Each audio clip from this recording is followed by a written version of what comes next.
Halo teman-teman semua, perkenalkan nama saya Rafael. Saya adalah mahasiswa jurusan Manajemen Fakultas Ekonomi dan Bisnis Universitas Mataram. NIM saya adalah A1BN02410042. Hari ini saya akan membahas tentang topik yang sering dianggap susah, tapi sebenarnya bisa dipahami dengan sangat logis kalau dijelasin pelan-pelan ya tentunya. Teorinya apa? Yaitu tentang teori probabilitas dan distribusi probabilitas. Tenang, karena kita akan bahas pakai bahasa yang agak santai dan contoh-contoh sehari-hari dan konsep dasarnya. Supaya nanti kita benar-benar ngerti ya, bukan cuma hafal rumus. Yuk mulai. Oke, pertama-tama kita perlu tahu dulu kenapa probabilitas itu penting. Teman-teman sekalian, kita sekarang lagi hidup di dunia yang penuh ketidakpastian, apalagi di bisnis dan ekonomi, karena semuanya itu melibatkan peluang. Contohnya seperti berapa kemungkinan pelanggan yang beli produk kita hari ini, kemudian berapa peluang harga saham bakal naik besok, berapa banyak barang yang cacat dalam suatu produksi, kemudian berapa kemungkinan ada 10 pembeli dalam 1 jam. Nah, probabilitas membantu kita mengukur ketidakpastian itu. Jadi bukan hanya sekedar tebak-tebakan lagi, tetapi kita pakai angka yang masuk akal. Oleh sebab itu, materi ini penting banget buat mahasiswa ekonomi dan bisnis. Karena nanti di dunia kerja kita akan banget sering pakai konsep ini. Jadi kita perlu paham minimal dasar-dasarnya. Apa itu probabilitas? Jadi, probabilitas adalah angka yang menunjukkan seberapa besar kemungkinan suatu kejadian akan terjadi dan nilainya selalu antara 0 sampai 1.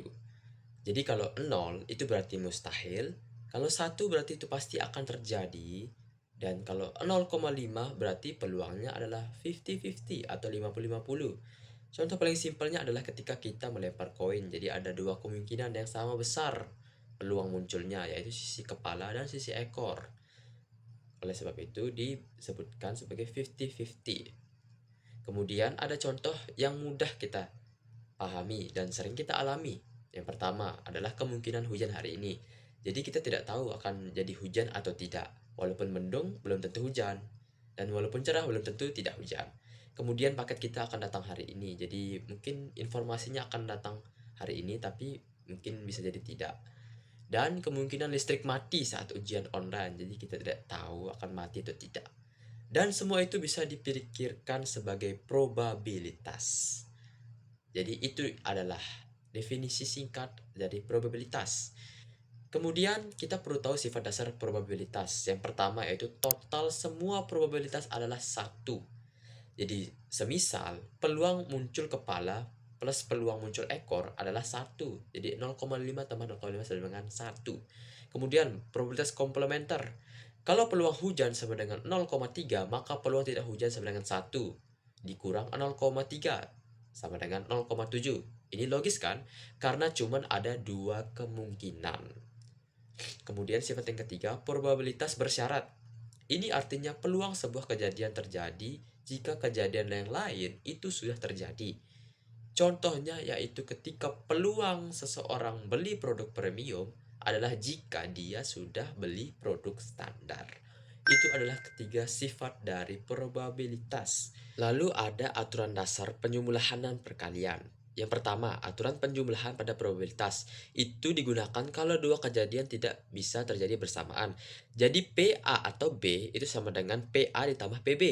Contohnya adalah ketika pelanggan hanya bisa memilih paket A atau paket B, tidak bisa keduanya. Kemudian kalau aturan perkalian itu terjadi kalau dua kejadian tidak saling memengaruhi atau independen. Jadi P, A dan B sama dengan PA dikali PB. Contohnya yaitu peluang munculnya sisi kepala pada koin dan angka 6 pada dadu. Jadi nilainya adalah 0,5 dikali 1/6 karena dadu kan ada 6 sisi jadinya 1/12 sama dengan 0,0833. Artinya sekitar 8%. Oke, selanjutnya kita akan membahas tentang distribusi probabilitas. Apa itu distribusi probabilitas? Nah, kalau probabilitas itu bicara tentang peluang terjadinya suatu kejadian, maka distribusi probabilitas itu bicara tentang semua peluang dari semua kemungkinan yang bisa terjadi. Bayangkan ketika kalian melempar sebuah dadu.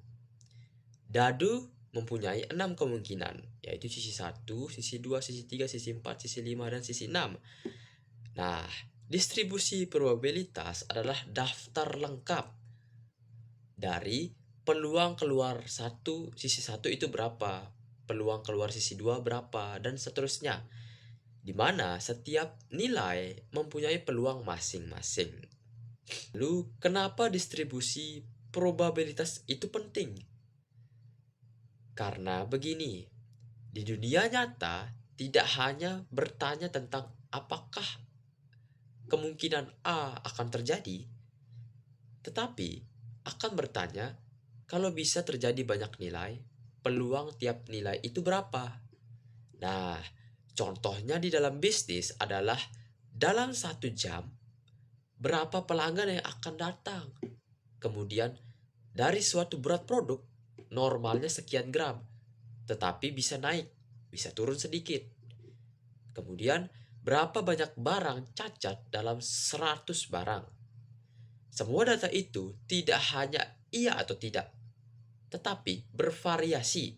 Dan variasi itulah yang dijelaskan oleh distribusi probabilitas. Next, kita akan membahas jenis distribusi, di mana ada discrete dan continue.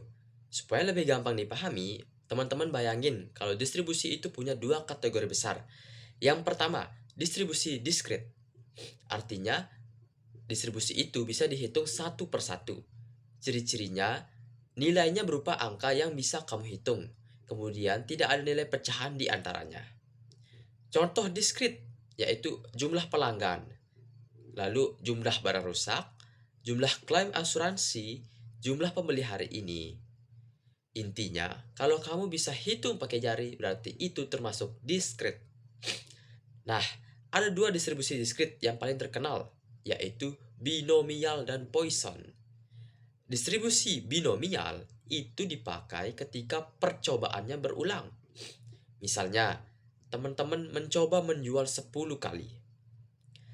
Kemudian hanya ada 2 hasil, yaitu sukses atau gagal, berhasil atau tidak. Peluang sukses tetap sama setiap percobaan. Contoh bisnis yang sangat mudah dipahami, yaitu ketika peluang pelanggan membeli produk sama dengan 30%. Kemudian ada pelanggan datang hari ini, 5 pelanggan datang hari ini. Pertanyaannya, berapa peluang tepat 2 orang membeli? Binomial digunakan untuk menghitung peluang jumlah dari suksesnya suatu kemungkinan. Intinya, binomial itu digunakan untuk menghitung berapa banyak sukses dari beberapa peluang.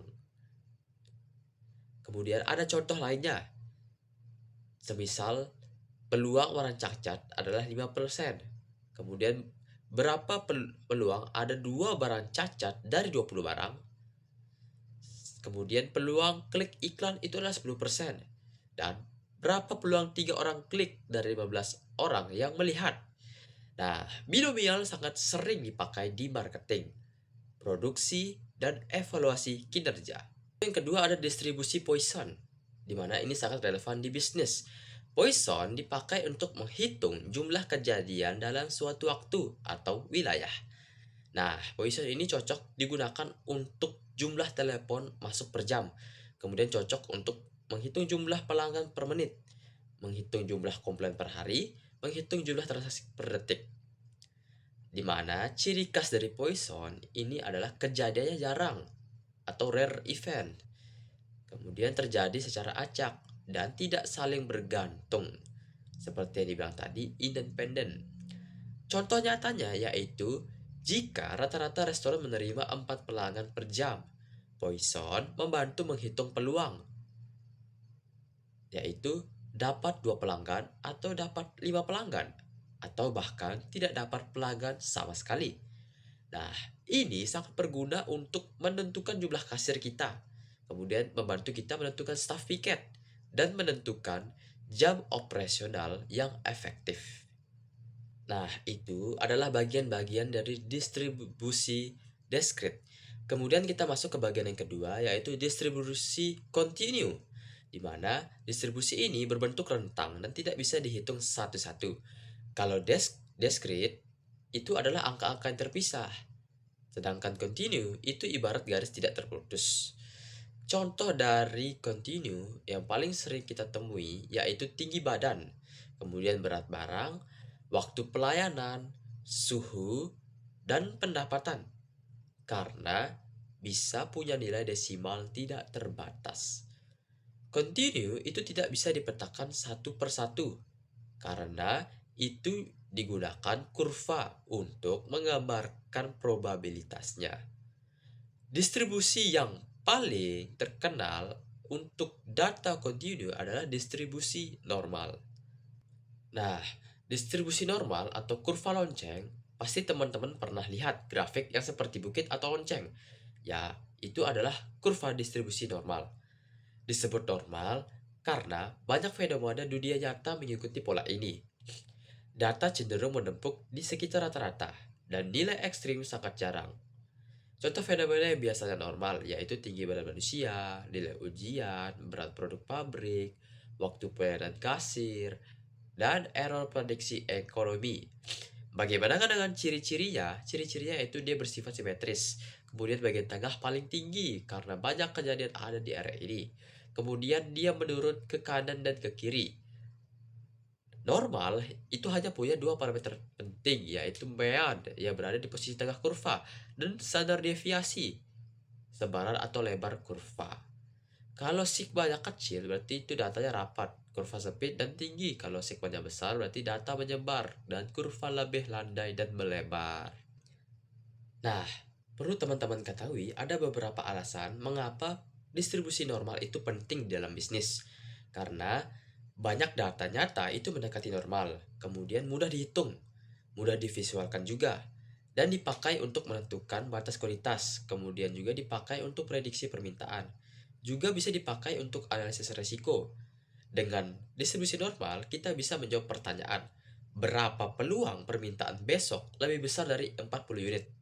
Berapa peluang pelayanan selesai kurang dari 8 menit? Dengan menggunakan distribusi normal, kita bisa menjawab dua pertanyaan itu. Nah, itulah dia dua kategori dari distribusi discrete dan distribusi normal. Kemudian kita masuk ke PDF dan CDF. PDF dan CDF itu bukan rumus menakutkan ya teman-teman. Konsepnya sebenarnya sederhana. Di mana PDF itu adalah probability density function. Jadi seberapa besar kepadatan kemungkinan pada suatu titik digunakan pada distribusi kontinu, misalnya kurva normal. Anggap PDF itu seperti tinggi bukit pada sebuah titik. Kemudian CDF, Cumulative Distribution Function, itu probabilitas total sampai titik tertentu, yaitu area di bawah kurva dari kiri sampai nilai X. Contoh, CDF pada 12 menit, peluang waktu pelayanan kurang dari 12 menit. PDF itu seperti keadaan saat ini, sedangkan CDF itu seperti total yang sudah tercapai sampai sini. Oke, dari penjelasan tadi bisa disederhanakan bahwa distribusi diskrit itu hasilnya terpisah. Dimulai dari binomial itu sama dengan peluang jumlah sukses. Sedangkan kalau Poisson itu sama dengan jumlah kejadian dalam suatu interval. Berbeda dengan distribusi kontinu, di mana hasilnya itu berbentuk rentang, yang di dalamnya adalah normal. Itu sama dengan kurva lonceng yang sangat terkenal. Kemudian ada PDF, itu lebih ke arah kepadatan. Kemudian CDF itu lebih ke arah akumulasi peluang. Distribusi probabilitas itu sebenarnya membantu kita membuat keputusan yang lebih cerdas, bukan asal menebak. Kalau dalam aplikasi bisnis, contoh yang paling nyata, yaitu satu, peramalan permintaan menggunakan distribusi normal itu untuk memperkirakan permintaan harian. Yang kedua, mengukur resiko. Distribusi digunakan untuk memperkirakan kerugian yang mungkin terjadi. Kemudian yang ketiga, mengukur jumlah kejadian. Poisson itu dipakai untuk memprediksi jumlah pelanggan per jam. Kemudian yang keempat, kontrol kualitas produksi, di mana binomial dipakai untuk menghitung peluang barang cacat dalam suatu produksi.